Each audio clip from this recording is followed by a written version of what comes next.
Harimau Malaya berharap dapat menyelesaikan misi ke Piala Asia 2027 pada tahun hadapan.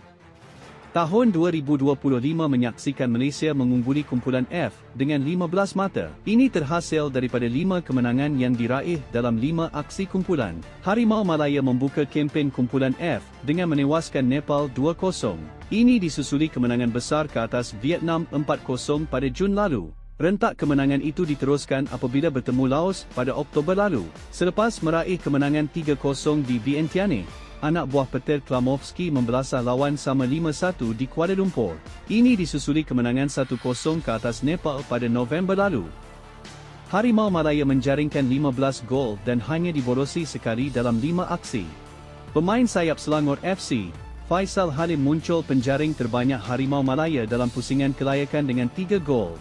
Kini, fokus Harimau Malaya ialah aksi terakhir menentang Vietnam pada Mac 2026.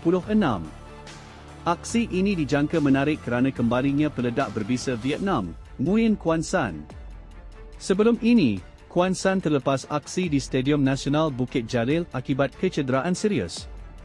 Kehadiran penyerang berdarah Brazil itu bakal memberi pilihan kepada Kim Sang-sik.